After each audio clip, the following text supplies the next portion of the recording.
novidade a gente tem, dica de utilidade pública também. Então ative as notificações e se inscreva aqui no canal. Meu nome é Isadora e a gente está aqui na utilidade pública para falar um pouquinho sobre direito. E o tema que trazemos hoje é muito interessante, alimentos avoengos. Alimentos avoengos é a famosa pensão alimentícia, só que paga pelos avós. É possível sim que os avós paguem alimentos, ou seja, a pensão alimentícia para os netos.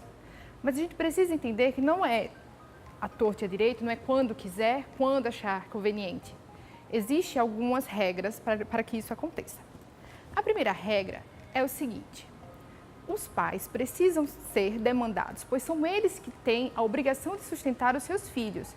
Então, somente quando os pais não puderem sustentar os seus filhos total ou parcialmente, o pai sumiu, ou então foi preso, ou então ele está desempregado e a mãe não tem condições de arcar com as despesas da criança.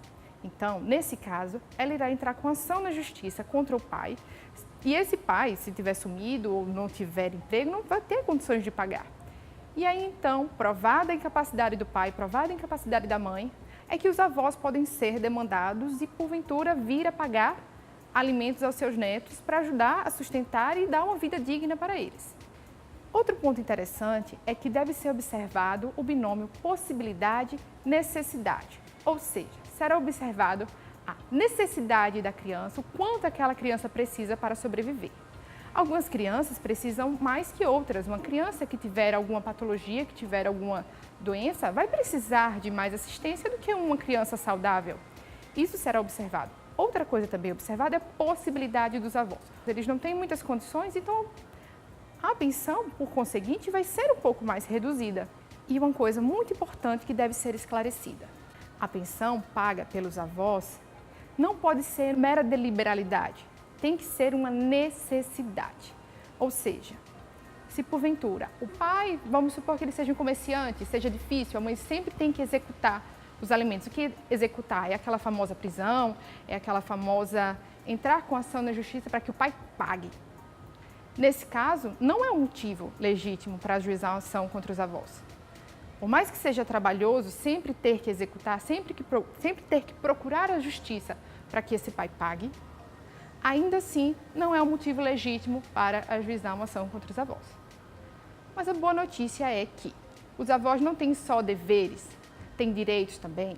Os avós têm direito a visitar os seus netos, independente de pagar a pensão ou não, independente dos alimentos ou não, ele tem direito de visitar os seus netos. A gente sabe que nas relações familiares, muitas vezes, geram conflitos e alguns pais não permitem que os avós, seja por qual motivo for, não permitem que os avós visitem os seus netos. Esses avós que sintam que devem se aproximar dos seus netos, que queiram essa ligação, eles podem também entrar com ação na justiça, requerendo o direito de visitar. Outra coisa muito comum nessa relação de avô e de neto é que, com essa conjuntura social que vivemos, é muito comum que os avós cuidem dos seus netos, que os avós criem os netos, e ele pode pedir a guarda do neto, sim, quando devidamente comprovado que ele é o cuidador, que ele é que de fato é o provedor da criança, não só no aspecto financeiro, mas também é quem leva para a escola, é quem leva para o médico. E a guarda nesse aspecto é muito importante porque vai dar a esse avô e essa avó as possibilidades de cuidar de maneira mais ampla, de escolher o que é melhor para a criança. Se você tiver mais dúvidas a respeito dessa relação de avó e de netos, ou a respeito de quaisquer outras coisas, pode mandar a sua dúvida para a gente, mande aqui para a Utilidade Pública e a gente vai responder. Semana que vem a gente está de volta. Espero que vocês tenham gostado.